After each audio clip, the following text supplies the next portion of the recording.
The things that I like to talk about with living life like there's no time to waste is first confronting that idea that as much as it's really scary and it's called death anxiety and it's a real thing, tragic things happen and many times lives are cut short and we're shocked and surprised.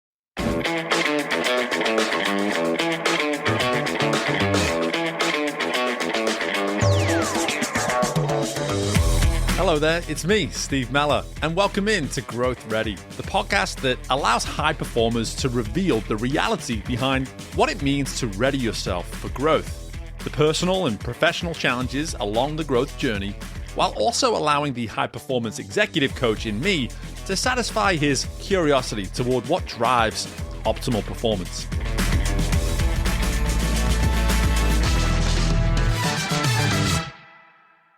Hello there, and welcome into the most recent installment of the Growth Ready podcast. We are bringing you an old episode, repurposing an episode from almost 6 years ago now. Back when the show used to be titled Career Competitor Podcast, it has now obviously become Growth Ready. And during the early years, I would actually create series 10 to 12 episodes at a time. And this was part of the third series that I made back in the summer of 2020. We remember during that time, most of us were stuck in our houses during COVID. And I actually did a series called Women Changing the World. The reason why I did it was that my daughter Ella was about a year old at that point, and I was just pro girl, go, go, go when it came to women and seeing women be excellent. And just, I couldn't be a bigger cheerleader for just women in general at that time. And what was crazy was that when I put this idea out into the universe, I got inundated with some phenomenal women that wanted to join the show. And there was this one lady in particular. Her name was Alison Hadden. And I have never forgotten the day when I interviewed Alison because of the impact that that one conversation had on my last 6 years almost now of living. Alison actually passed away in January of 2022. And when she joined the show, she had recently discovered that in literally 24 hours before recording, that cancer that she once had assumed had been removed had actually returned. And this time it would be terminal. What's so powerful about this entire conversation is that she never mentions that. Not one time. We went through the entire interview back in that summer of 2020, and it was only when we pressed stop on the recording that she let me know of her recent diagnosis. You're going to hear terminology around what it means to be career competitor versus growth ready throughout this discussion, but put that to one side and just focus on the content. Focus on what it is Alison brings to this episode and ask yourself, can you relate at all? Because I made it so clear during this interview that I couldn't even relate to the idea of handling such a diagnosis and then to be able to come on and speak so articulately and so intentionally toward what it was that she was experiencing at that point in her life. As I mentioned, Alison sadly passed away about 1.5 years after joining me on the show, but she was busy during that 1.5 years. She started her own podcast. She got people like Lance Armstrong. She got Matthew McConaughey to come on. Katie Couric came on. People that had either experienced cancer themselves or been very close to those important to them who had gone through stages of cancer in their lifetimes. This is such an important discussion for me. I'm so glad that I've been able to not only go back and find the episode, but have this opportunity to now reshare it at this time in my life, because what's crazy is I'm now of an age that's not too dissimilar than the age that Alison was at the time of her passing. And so I ask that you give this your full attention. I ask that you really hold up a mirror throughout this conversation, asking yourself, are you living your life like there's no time to waste? Because the project that Alison began back then that sadly was discontinued upon her passing is something that I have personally kept in mind on at least a weekly basis since that day that she passed away. I hope you enjoy our conversation. I would love to hear from you in terms of how it impacts you. And in the meantime, while we won't learn what it means to Alison to be growth ready, I think that most of this discussion is going to tell you how she would probably have answered that question were she here to answer it today. I hope you enjoy. It is my absolute pleasure to welcome on Alison Hadden to the show. Alison, how are you today? I'm doing great, Steve. Really excited to be here. I'm glad we got everything working and we're ready to rock and roll. Absolutely, yes.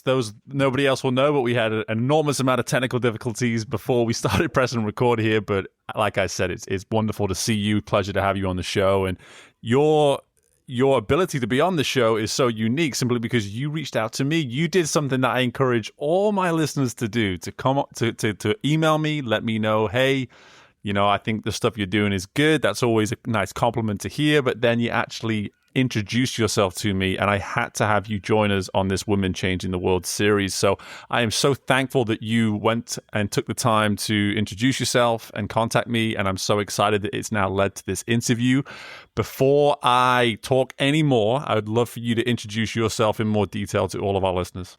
Sure. Yeah. And I heard about the podcast after, I think probably 2 weeks ago now, I heard Amy, who was the VP at IDEA, share her story. And I was on a run. I live here in Boulder. I moved here in November, and I was on a run nearby in Mount Sanitas. And I love listening to podcasts when I run, unless I need to do some deep thinking, in which I put on some solid down tempo beats, and I listened to her, and it was just such fantastic content. She was a fantastic guest. I thought you were great.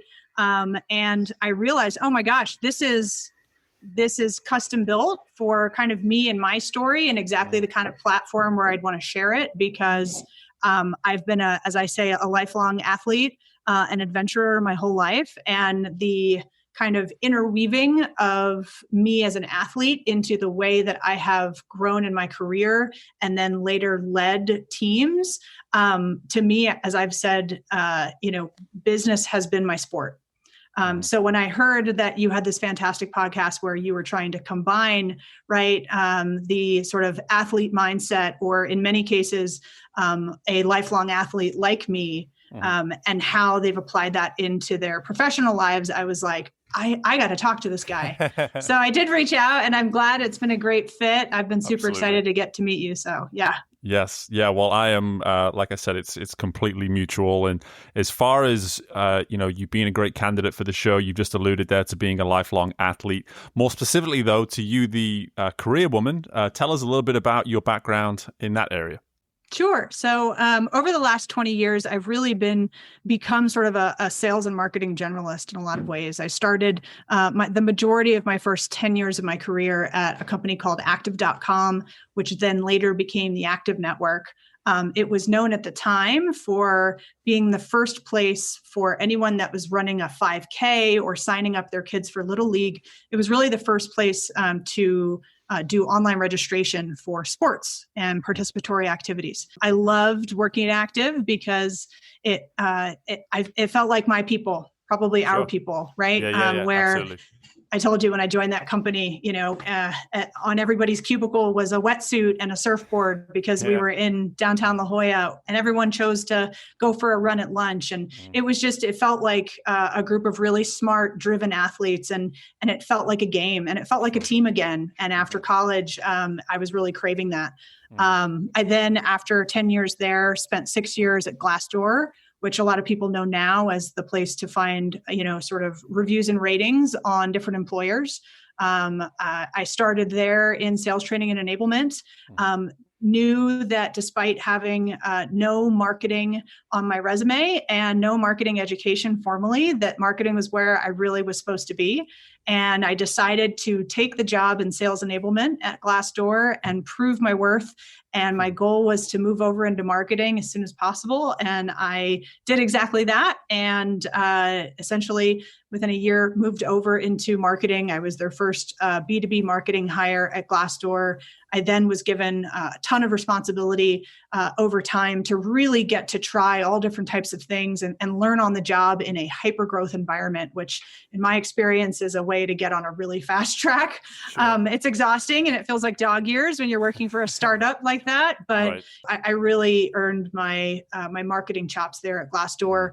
And the last 2 years, I was tapped to go to a company called Mindbody, which a lot of people know as the software provider for a lot of yoga studios and boutique fitness studios. And then we moved into spa and salon. It's the software that helped those small businesses essentially power everything behind the scenes.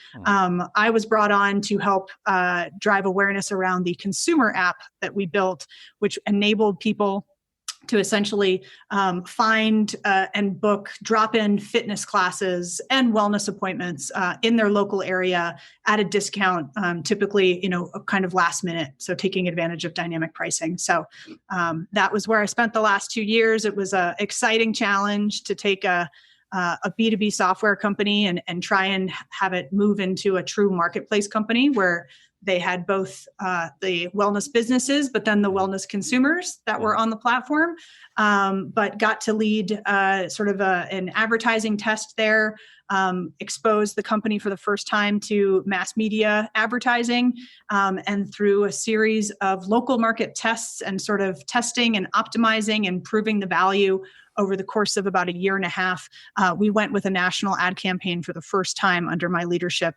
at the fall of last year, which was really successful. And I've come to a place where I'm really proud of my resume because everything I have learned has been on the job in pretty challenging hypergrowth environments with really lean budgets and teams and operational constraints. And I think through it, though, I've been able to build that muscle of strategy, of sort of seeing the forest amongst the trees, of delivering results as opposed to just kind of being busy. And then most importantly, having a real eye for talent and making sure that I hire people around me who are far smarter than I ever will be, because that just helps elevate the team, Sure. And I think one of the through lines of my career, as anyone who's worked on my teams would attest to, is, the number of sports analogies that I've weaved in, the number of high fives. For me, as I said, business was my sport, and it didn't feel like work no matter how many hours I put in, because as long as it felt like a game, right, it just triggers the athlete in me that's never going to go away. And I enjoyed it. I enjoyed the hunt. I enjoyed the competition. And I enjoyed, having different finish lines in my career, and then crossing them off. So it's been a really wild ride the last 20 years or so. Absolutely. And the most noticeable thing there for me is there's so many firsts, for you as an individual, but also for the companies that you were working with. It's noticeable that, you said it yourself, when you got into sales, you wanted to try things for the first time, and then you saw that marketing was in your future, and you just wanted that opportunity, and you knew at some point, hey, this was going to be me for the first time. And then you start, and you bring it all the way up to the most recent, and you talk about the first ever national ad campaign, like so many firsts. And I think that says so much about your personality and the ability that you've been able to have in terms of incorporating that into your work. Like you said, business is your sport, but that only works if you're remaining completely true to who you are. I think that's what I love about sport, is that you get to be completely true to who you are. You get to compete on the level that you want to. You get to do the sports that you want to. It's all about remaining true to who you are. So, just with regards to all of this, tell us just a little bit about your attitude towards your work over these 20 years that you've now sort of represented to us, in terms of how you've been able to best represent you as a person. I know you touched on there the high fives and the camaraderie and all that kind of thing, but there's probably more of a conscious effort on your part to really instill yourself and your personality into your work. So talk to us a little bit about how you were best able to do that. Yeah, I think first for me, I've only really worked for 3 companies in my life. So choosing for me the company that I was going to work for was almost more important than the role that I initially took. Because for the 2 of the 3 companies, I moved around, right? I was given increasing responsibility. I saw, little goals for myself as ways to move up and ways to move over. In terms of kind of integrating myself throughout that process, I have to make sure I have to make sure I pick the right team first. Right. So in order to take someone with my personality, right, and that athlete mindset, I'm intense. That this is, there is no doubt about that, right? I have a lot of energy. I have a lot of passion. I have a drive system that is more powerful than most. And as long as it is pointed in the right direction, I can move mountains, right? Especially when I'm surrounded by or leading teams that all offer skills where I lack or are some of my weaknesses, right? I always think about together as a group, we can move mountains, and always use analogies like, you can get up the hill if you've got the one rock on your back, right? But you're only going to move as fast as one person can. But if you're able to have a group of people around you. So having that mindset. So I think it's choosing the company first. I need to be working with other people who, regardless if they were Olympians or pros or elite athletes or even amateurs, they have to have a kind of hard driving athlete type culture, right? An athlete type, like a pedigree almost. Yeah. Correct. Right. Yeah. And again, this is just where I've found in my career that I gel best. It doesn't mean that other types of cultures aren't super successful and great places to work. But for me, in order for me to like really be able to accelerate and deliver as much value as I can as a leader to a company, it's got to be the right culture, right? So it's got to be the right people, the right sort of hard driving mindset, people, a culture that thrives on competition, a culture that thrives and is adaptable to change, right? One that is willing to innovate and try new things and place bets, right? Because that's all of the sort of, risk taking and the excitement that me as an athlete that I'm always going to be driven to, attracted to. Part of the entrepreneur in me, which has always been here since I've been younger. I thrive in an entrepreneurial type environment where I'm given autonomy and ownership to come up with ideas, to come up with plans, to build things from the ground up and build orgs from the ground up the right way. And then basically empower those people that are working for me to get the best out of them and basically bring the athlete out of them. I haven't always hired athletes, but I have always looked for the type of qualities that I believe make up successful athletes, which is, grit and resilience. Right. I want to see somebody who, get down, they get knocked down and they get back up again. Exactly. Right. Someone who's told it can't be done and they go, let me just give it one more shot. Right. And it's a challenger kind of mentality. And that's not everybody. And it's also not to say that there aren't tons of successful people that don't kind of map to those qualities. But when I think about the best people that I've hired, even the less aggressive or dominant personality types, they've all had that inner grit and resilience and desire to play the game and want to win. That has just fueled me and made me feel incredibly engaged in some of the roles where I've led. Yeah, that makes a lot of sense. And if you're listening to this and you still haven't figured out why it was that Alison's on this podcast right now, you've not been listening carefully enough. For us, in terms of what we've now been doing in the existence of this podcast, it's about doing exactly what you're talking about. It's about taking the mindset of an athlete, and that doesn't necessarily mean you have to be an Olympic champion. It just simply means that you have to have these characteristics that are a part of your blueprint, as a part of your DNA, that make up who you are, that given the circumstances, no matter what it may be, whether it's an opportunity to win or an opportunity where there is plenty of adversity in front of you, as you were just attesting to, it's about having the tools in your toolbox to take it on and give it a go, and want to give it a go more than anything. Really relish that opportunity to say, hey, this could be difficult, but I want the opportunity nonetheless. And like I said, that's all about being an athlete. And in terms of you joining the show, there is another component to you being here as well for us to discuss within this interview today on a more personal level. So just to educate everybody, just bring everybody up to speed in terms of your personal story over the last couple of years, Alison. Yeah, sure. So about 2 years ago, almost exactly, feeling super healthy, fit, was coming off of injury, was ready to start racing. I really fell in love with trail running when I lived in Marin outside San Francisco for that 6-year period. And I was diagnosed with, surprisingly, with triple negative breast cancer 2 years ago. And again, it was super surprising. I don't drink, I don't smoke. I have this sort of athlete mentality, Sure. And physical activity is just something that's part of me and something that I do every day for my own sanity and probably those around me. So for people, it was like, my gosh, you're like the healthiest person we know. This doesn't make Sure. any sense, right? And what I've learned is like cancer doesn't really discriminate, right? And it doesn't make sense. And it's a real shame that we haven't figured it out yet.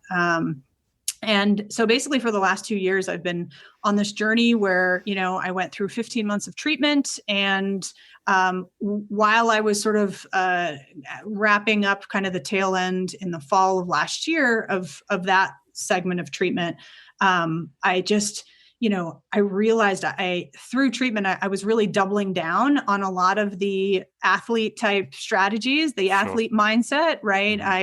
When I got the first diagnosis, I make the joke in a TEDx talk that I delivered earlier this year, which was the first thing I did was, well, I need to get some office supplies.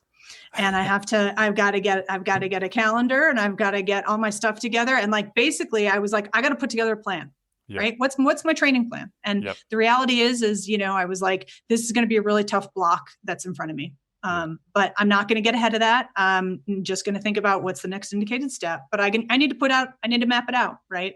So I put together that training plan and I made it through, 5 months of chemo and 2 months of radiation and a mastectomy. And then I went on 6 months of oral chemo in the end of last year.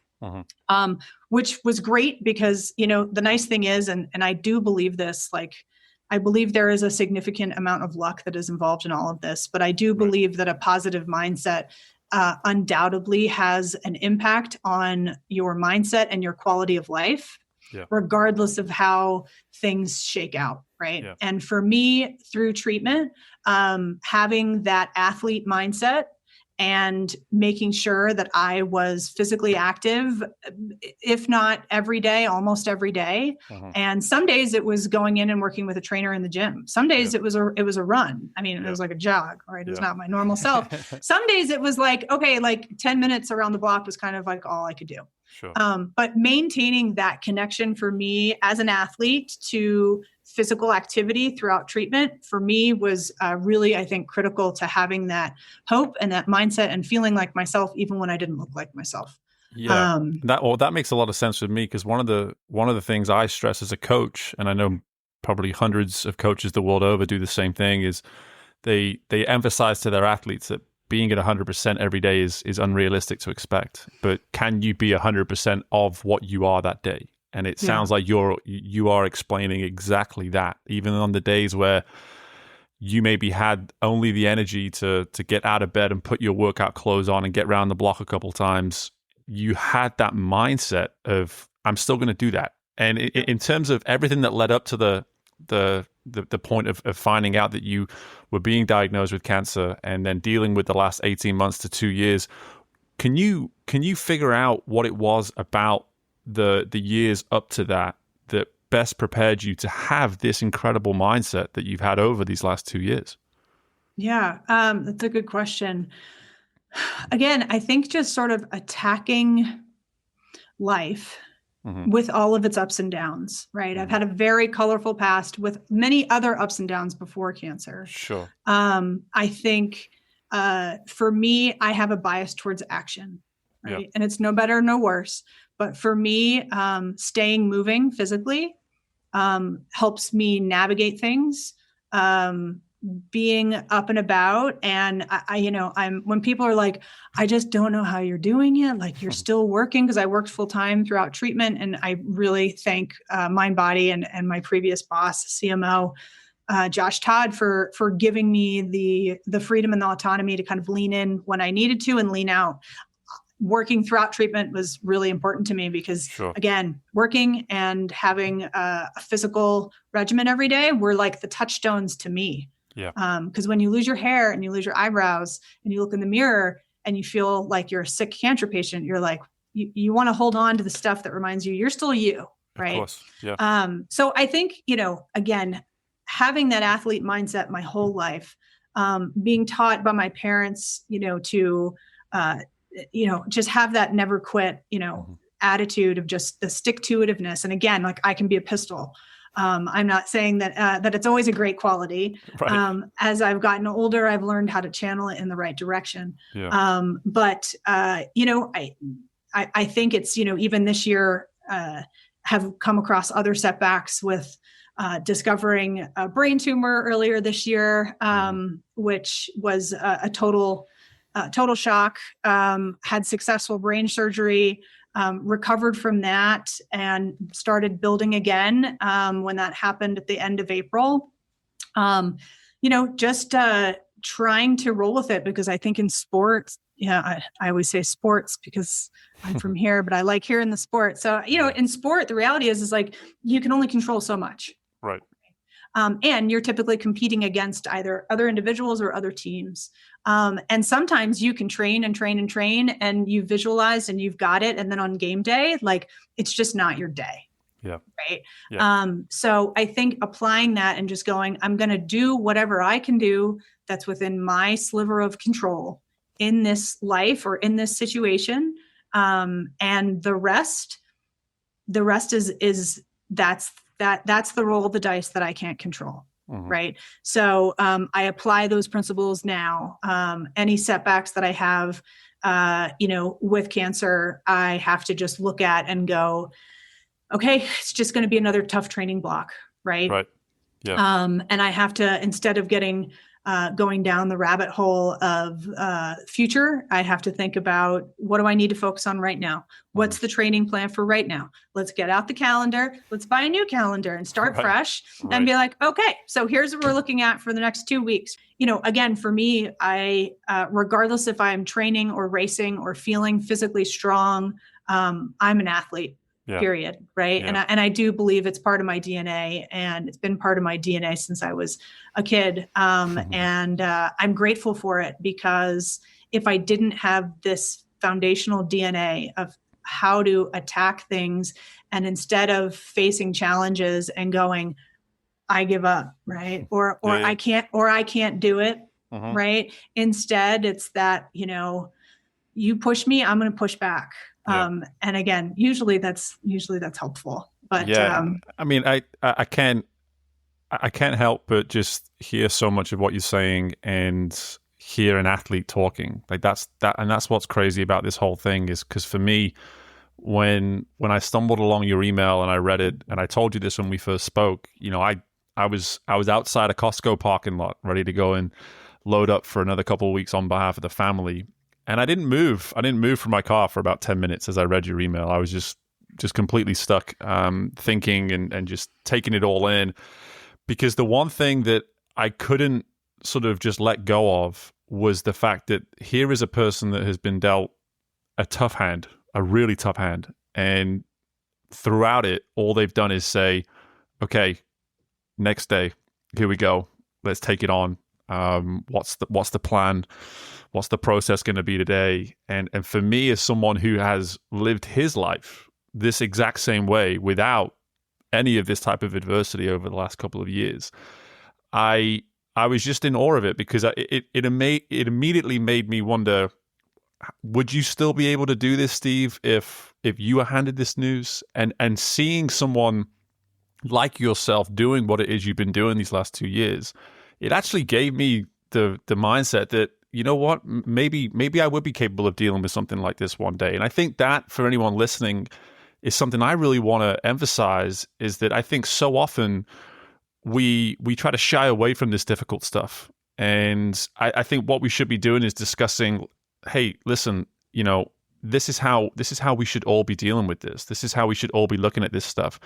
And a big part of this as well is the fact that you have been so public about this story as well. And you have this incredible movement called No Time to Waste. And it is an initiative that has presented your story, your life's purpose, so many other things too. And I know that you've already got such a great following through it as well.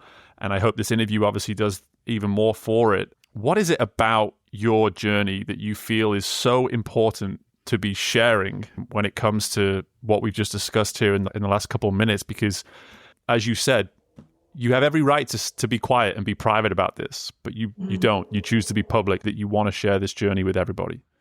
Yeah, I think it's, and even more so, it's like every time I feel like I get, knocked down on this whole cancer journey, just freaking wanting a break. I believe everything happens for a reason. I think I've always spent my life really grateful for the experiences that I've had, the highs and the lows. I've been someone who, has seen incredible things and have been super fortunate to get to travel and do cool stuff and epic stuff and see the world. And I've never taken any of it for granted. I've always been hyper aware of the fact that we're all not going to live forever. And I've always thought about that. Obviously, in the last 2 years, I have probably thought about death and dying more than the rest of my life combined. But what I realized last fall was,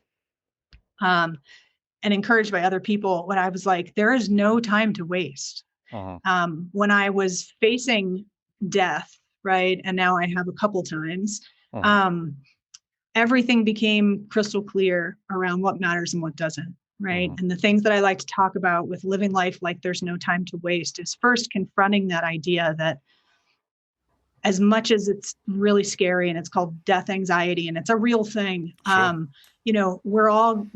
nobody's immortal. Yeah. And tragic things happen and many times lives are cut short and we're shocked and surprised. Right. And realizing that, I think about everything in terms of 24-hour periods so that we all can kind of assess our lives. And when our head hits the pillow at the end of the night, we can go, man, I really did it today. I really gave it everything I got. And yes, from an athlete mindset, that means I gave everything I could 110%, but it's also, I gave the important things, the things that really mattered. Right. And I talk a lot about gratitude. I talk a lot about human connection and relationships. And I talk a lot about leaning into joy and finding the things that light you up and having different exercises and tools that people can integrate every day so that they can live like there's no time to waste. As I said, now things are at the forefront again and thinking about doubling down on this idea and getting now positive feedback after being on stages and speaking and being on podcasts like this. I have gotten such positive feedback from people that said by listening and following No Time to Waste Project on Instagram and watching you speak, like I have reevaluated my life and I have started to think about what really matters to me. And I have started to realize I need to live like there's no time to waste. We all do. Yeah. Right. What I want and my kind of personal mission, I think now they call it mortality legacy awareness. When, the closer you get to death, the more you think about what you're going to leave behind and it becomes highly important. And that drive system of mine just gets channeled in a different direction. But basically, there are very common deathbed regrets that people have at the end of their lives, whenever that is. And it's usually about, I wish I worked less. I wish I let myself be happier. I wish I lived life for myself instead of the expectations of other people, and a couple other things. And, if I can help people not have as many or any regrets when they are facing that day, because they lived every single day like there was no time to waste, that makes me feel like whatever I'm going through is worth it. Absolutely. So. Absolutely. And, you got me going too. The one thing, Alison, is just like, I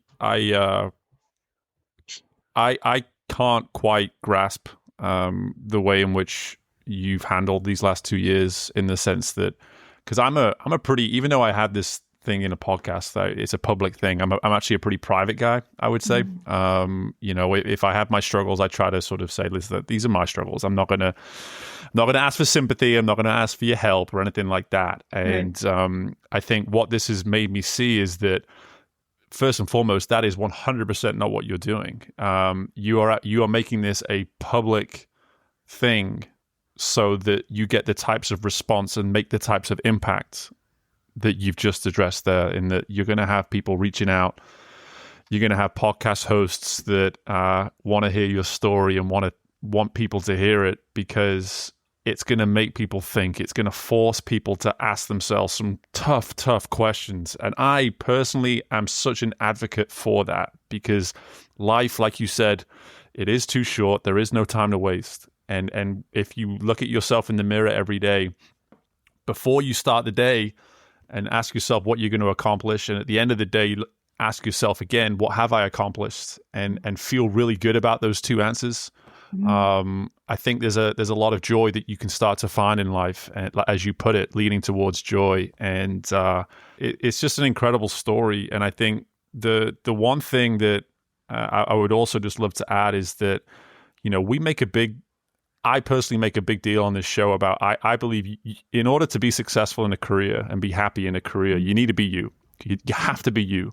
And a big part of that is dealing with who you are outside of that career, outside of that job. And everything that you've told me here, the consistency of who you are is incredible to me. Like the person that you've described as an athlete, the person that you've described in your younger years, in the present, through your career, all these different stages, through what you've gone through the last 2 years, the consistency of that person is something that anyone listening to this should be aspiring towards, because that, for me, that consistency in yourself is what's going to actually make every other component in your life, firstly, enjoyable, because you're going to be really comfortable with who you are.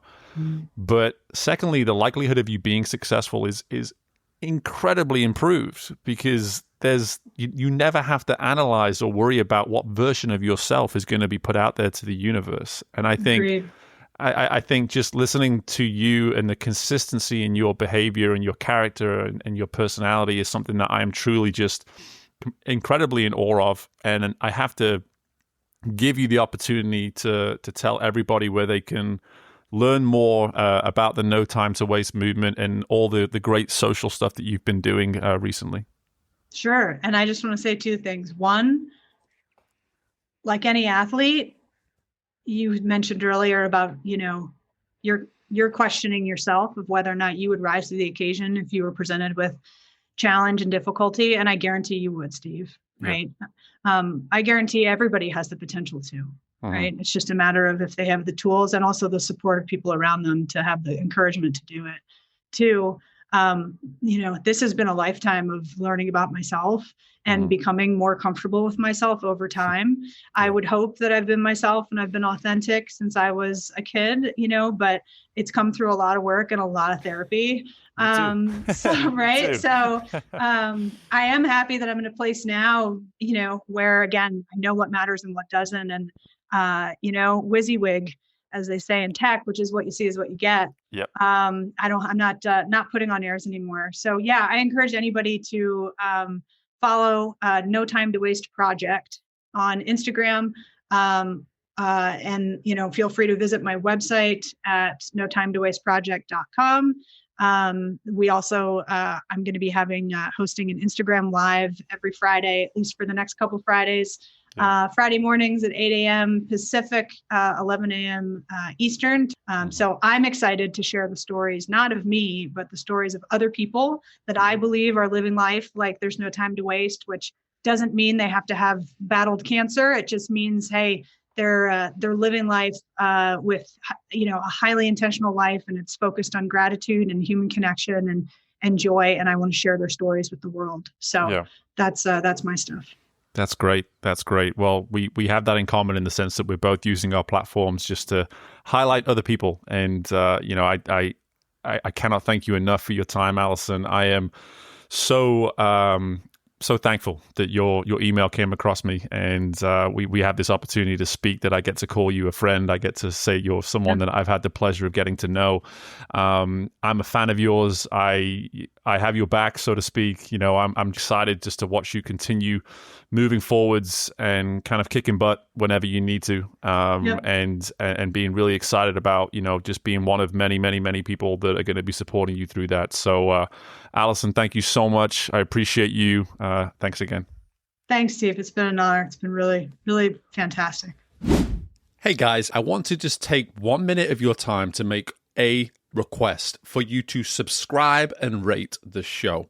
For our show to be easily discovered by other potential listeners, we need our current listeners, that's you, to take the time to not only subscribe, but to also rate the show. Whether you're listening to us on Apple Podcasts, on Spotify, whatever platform of choice, there are typically ways to be rating the show. So go ahead and click something like that 5th star and be sure to take that additional time to leave a comment or two about why it is you enjoy listening to the Growth Ready podcast. Your efforts on this will allow our show to be more discoverable, which means we're going to find more listeners and continue to have that significant impact on the community of human performance and personal development that I know you are all benefiting from by being listeners to this show. Please go ahead, take the time, subscribe, rate the show today. Hey, and while you're at it, why don't you share it with a few people as well? I appreciate you guys.